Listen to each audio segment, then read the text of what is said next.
or exercise in an aging population. Fantastic. Now, there's lifestyle approaches to this. As you mentioned, Dr. Parkey, we're not just going to take a supplement every day and expect a better night's sleep. There's other things that we want to be able to add on to this. And I'd like to ask Dr. Wachowski a little bit about some other steps that you might take.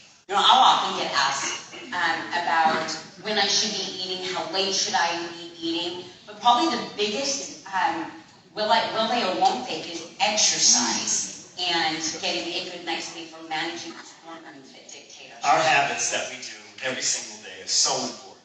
And when you look at all the lifestyle modalities that we have studied and we have the evidence for, exercise is right up there at the top. Yes, nutrition is very important. Exercise, or physical activity as I like to call it, because it doesn't have to be something that's so structured that you have to go to a gym and do certain things to get yourself well. You got to move your mass. And there's been a lot of work lately on what type of physical activity is the best for sleep. And again, a lot of it is age dependent, but if you just want to look overall, aerobic exercise, and especially regular exercise that gets your heart rate up and gets your breathing a little deeper in the morning actually helps you better to sleep than if you do those exercises in the afternoon or in the evening.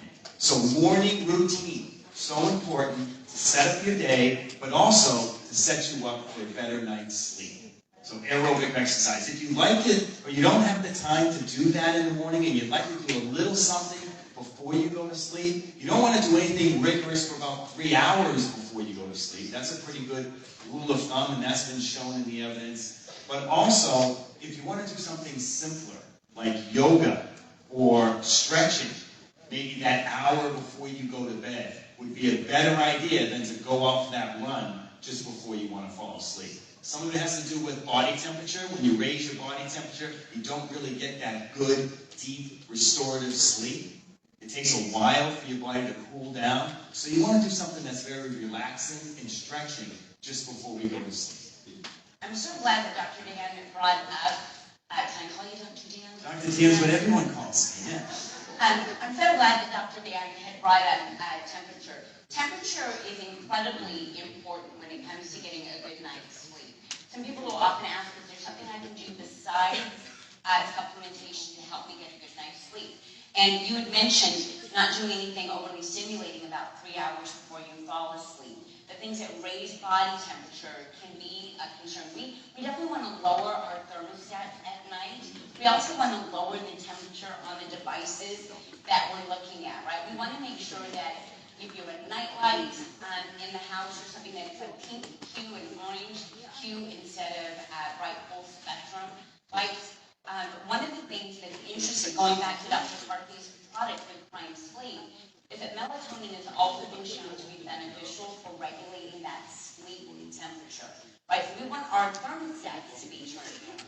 We want to make sure that our light temperature is turned down. You should also know that some additional benefit of the melatonin in the Prime Sleep is that it does tend to be something that can help regulate that temperature and keep us at a good sleep temperature. Melatonin does this, cortisol doesn't. Which brings me to this idea of like, how do we eat, not just for better sleep, but for a better day. It is important that you do not consume a lot of carbohydrates, like simple carbohydrates late at night. We'll often talk about them as crappy carbs. These crappy carbs are no good for a good night's sleep. They, in fact, do raise blood sugars. And unfortunately, melatonin wants to push down your insulin sensitivity. So it's better to not eat in later hours of the night. That raises temperature. It also raises cortisol and blood sugar. We are less down product. Tryptophan is a turn down product. Marketing and advertising. Breakfast foods are just so companies can sell you sugary sweet cereals and bagels. I mean, we don't need to eat those simple carbohydrates like Dee was saying. When we have breakfast, we should follow all the eating patterns and all the nutrition patterns that we would follow all day long. Yes, making sure that our carbohydrates are complex and that we get plenty of proteins and we minimize the fats. Those are the important principles. Whether you eat last night's leftovers from dinner for breakfast, that's okay. You don't have to eat anything in particular. Just follow good nutrition principles all day long. Some people don't eat breakfast, like intermittent fasting people, and they lose weight. Other people load up the front end of their day with breakfast and lose weight. So everybody, it all has to be individualized. Everybody's a little bit different. Don't try to be such a rule follower to try to make your day better. Listen to your body. React the way your body reacts to what you're doing to it.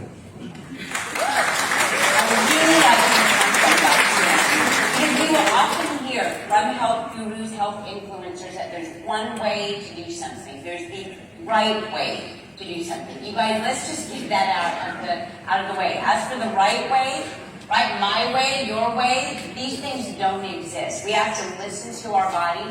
It's individual to our needs. This is why we often talk about being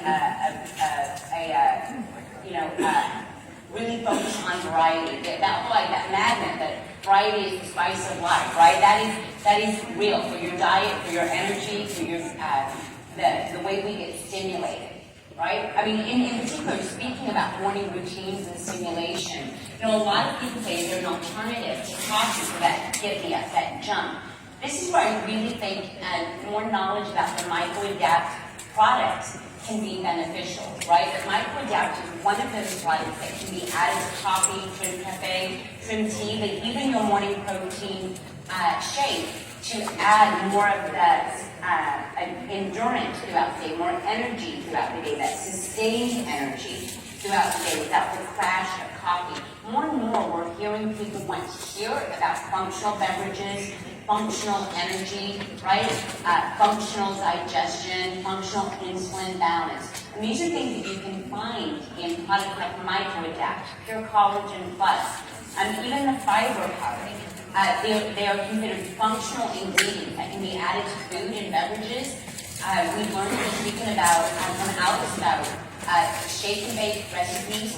There's a lot of ways for even people that want more brownies, more sweet stuff, more treats, right, to find a way to insert functional foods like the MycoAdapt, like Pure Collagen, like the